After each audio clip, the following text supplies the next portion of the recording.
Bonjour à tous, bienvenue, le sommet de cette première session d'information. Appelés Venavi en Mina, Hoho en Fon et Ibeji en Yoruba, les jumeaux qui meurent sont considérés comme des dieux que les parents vénèrent, sens, symbole et usage des statuettes revues dans cette édition. S'affirmer sur son lieu de travail est un véritable challenge pour les femmes, loin d'être lié à la confiance en soi. Cela dépend de plusieurs autres facteurs dont nous parlerons dans ce journal. Puis la ménopause est une étape inévitable de la vie d'une femme qui survient entre 45 et 55 ans. Comment se manifeste-t-elle dans cette édition? Un spécialiste donne des astuces pour mieux vivre avec la ménopause. C'est une croyance datant de plusieurs siècles qui recommande que le ou les jumeaux décédés soient représentés par des bois sculptés et peints. Selon la tradition, ils ne sont pas morts mais considérés comme des divinités et sont vénérés. Les parents des jumeaux et autres membres de la famille ont l'obligation de s'occuper d'eux, de prendre soin d'eux, comme l'exige le Fa. Quels sont alors le sens, le symbole et l'usage des jumeaux représentés sous forme de statuettes? Les précisions dans ce reportage. Bienvenue chez moi, donc je suis avec mes enfants. Là, vous avez Apouyon Sika et là, vous avez Apouyon, qui est le jumeau d'Apouyon Sika. Dame Sonia est mère de jumeaux, des jumeaux qui ne vivent plus, mais sont ici représentés par des statuettes Hoho. Moi, je n'étais pas d'accord pour les faire revenir, mais je vous dis, le jour où je devais aller les chercher, c'était comme si je venais d'accoucher. La connexion est passée tout de suite. J'ai pris mes enfants, on m'a dit de les allaiter, ce que j'ai fait, et là, je me suis sentie bien tout de suite. Bien qu'hésitante au départ, Dame Sonia accorde aujourd'hui une attention particulière à ses jumeaux et en prend soin, autant qu'elle devrait entretenir ses enfants vivants. Porteur de bonnes augures, la représentation des jumeaux décédés est une exigence du Fa. Celui qui est parti a besoin de celui qui est resté ici. Si on ne le rappelle pas pour qu'il reste à côté de celui qui est vivant, il va de là-bas rappeler celui qui est vivant, pour que les deux puissent rester ensemble. C'est pour ça qu'on fait une représentation. Et c'est le Fa qui dit, les jumeaux disent, je veux revenir, coûte que coûte. Ok, vous voulez revenir, sous quelle forme? Il faut chercher, on dit la maison. La maison dont on parle, c'est le bois qui va vous sculpter. Sculptées à partir de bois spécifiques, ces statuettes incarnent l'esprit des jumeaux décédés et à qui des cultes endogènes sont voués. Le seul parmi ces bois-là qui, naturellement, une fois réalisé, vibre déjà, c'est le bois d'Iroko. C'est pour ça que l'Iroko, on l'appelle Loko Coucou Vaudou, Bédéton Vaudou. Maintenant, les statuettes, c'est une forme archétypale des jumeaux qu'on représente. C'est-à-dire qu'on modélise selon le sexe, ça peut être une fille comme un garçon, et maintenant, on appelle l'esprit de cet enfant-là qui s'est substitué aux primates dans la forêt. C'est pour ça que quand ils décèdent, on dit ils sont allés en forêt. Donc on les rappelle, ils viennent et on intègre l'esprit à la statuette pour lui donner un corps. Bien sûr que ça ne va pas mouvoir comme un être humain, certes, c'est symbolique. Et cette statuette-là qui est représentée devient maintenant vitalisée, consacrée et maintenant divinisée. À partir de là, reçoit les cultes, les rites et les pratiques liées à une divinité. Des divinités, les jumeaux ne meurent pas, raison pour laquelle on en prend soin. Elle aime se maquiller, elle aime s'habiller, elle aime discuter, ils aiment parler. Il faut sortir, on va au restaurant ensemble. Quand je prends l'avion, elle est tout le temps avec moi. Il faut leur demander le matin s'ils sont bien réveillés, s'ils ont besoin de quelque chose, changer leur tenue, les parfumer, voilà tout ce qu'ils veulent. Les statuettes Rovi sont des êtres sacrés et vénérés qui ont aussi des interdits. En ce qui concerne les interdits, vous ne devez pas laver les jumeaux représentés par le savon noir. Moi, par contre, mes jumeaux ne prennent pas l'huile rouge. Et pour bénéficier de leur grâce, il faut savoir invoquer les jumeaux.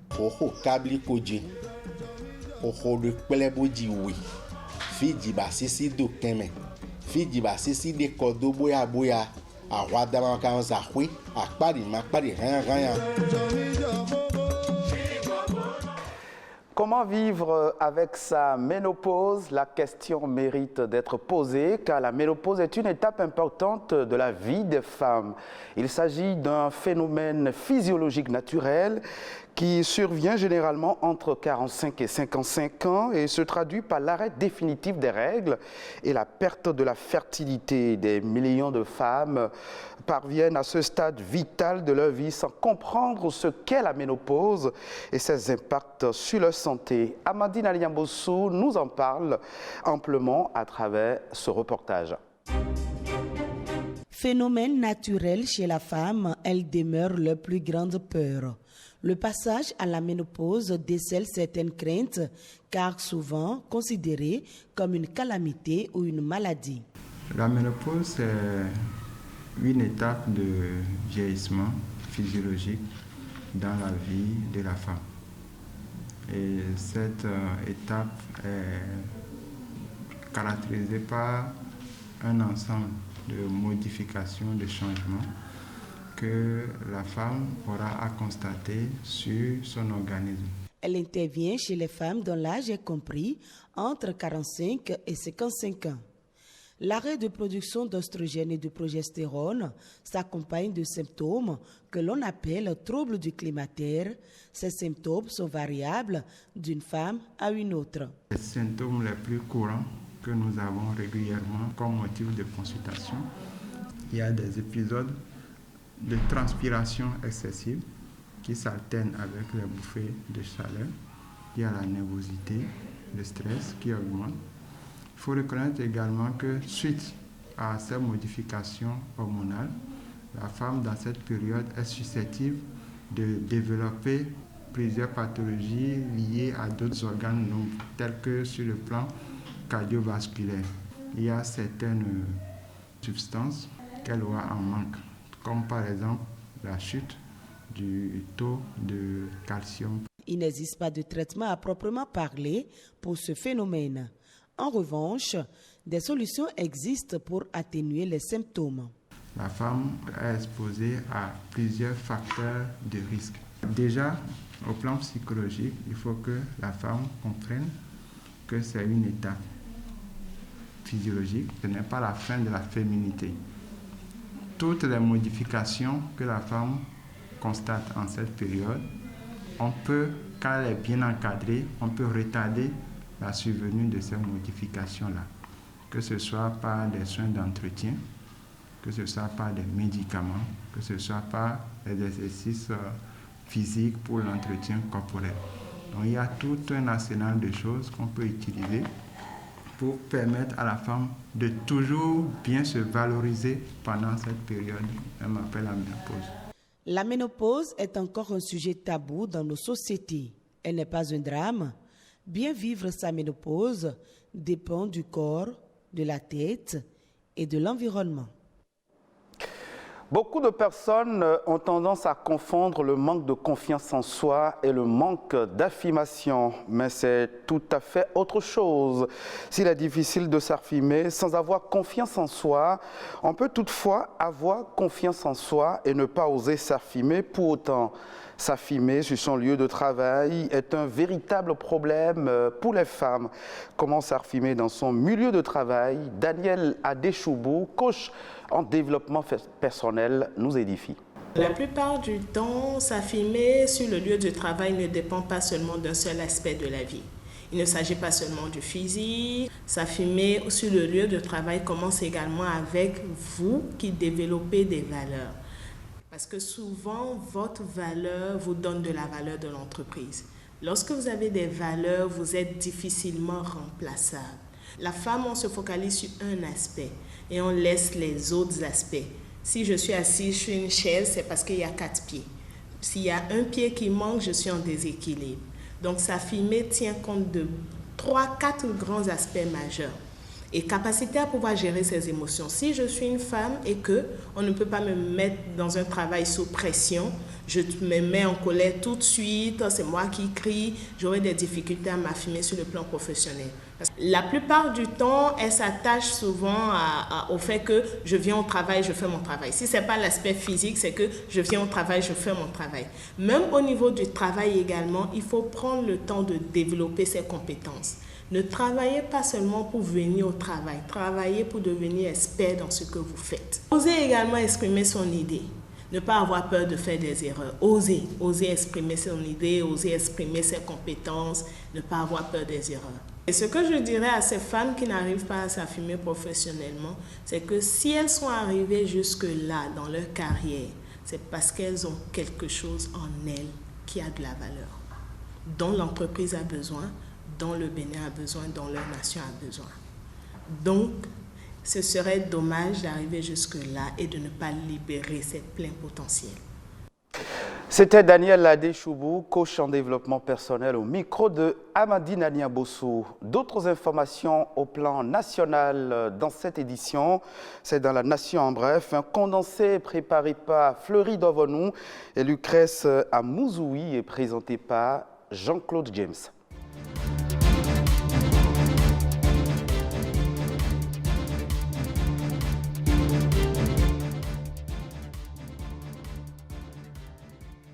L'organisation internationale Transparency International a rendu public hier le rapport 2021 sur l'indice de perception de la corruption IPC dans le monde. Le Bénin occupe cette année le 78e rang sur 180 avec 42 points sur 100 alors que la moyenne mondiale est de 43 points à défaut de 50. Des efforts restent certes, mais lorsqu'on se réfère au classement de l'IPC 2020, où le Bénin a été 83e avec 41 points, il est évident qu'on a progressé.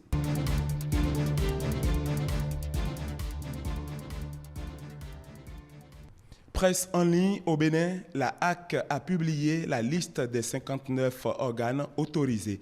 L'organe de régulation des médias a partagé les résultats de son travail sur la presse en ligne. La liste officiellement reconnue au Bénin a été publiée le 25 janvier dernier par la Haute Autorité de l'audiovisuel et de la communication HAC. Il s'agit en effet de 59 journaux, radios et télévisions en ligne.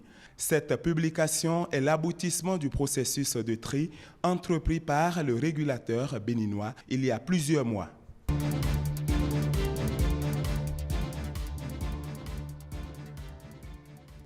Au chapitre agricole, le Bénin dispose désormais d'une base de données fiable sur le secteur. Ce mardi 25 janvier 2022, les résultats du recensement national de l'agriculture, RNA, ont été disséminés en présence de chercheurs et acteurs du monde scientifique. La population agricole est de 6,506 millions, soit 54,8% de la population béninoise. Les départements du Borgou, de l'Alibori, de l'Atakora et du Koufo ont chacun plus de 10% de cette population. On dénombre 913 415 exploitations agricoles avec en moyenne 3,3 hectares de terres dédiées aux spéculations végétales. Une part importante des terres reste en jachère de longue date ou même inexploitée.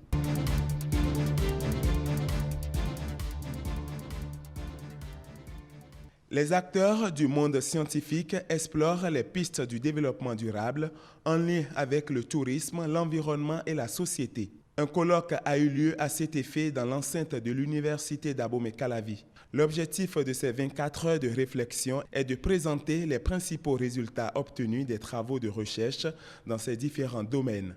In fine, un cadre de concertation et d'échange d'expériences relatives à la promotion du tourisme sera mis sur pied. Experts, chercheurs, enseignants, acteurs d'ONG ou de bureaux d'études et services techniques des institutions publiques et privées ont pris part à cette rencontre scientifique internationale qui permettra de découvrir et de mieux valoriser les sites touristiques du Bénin.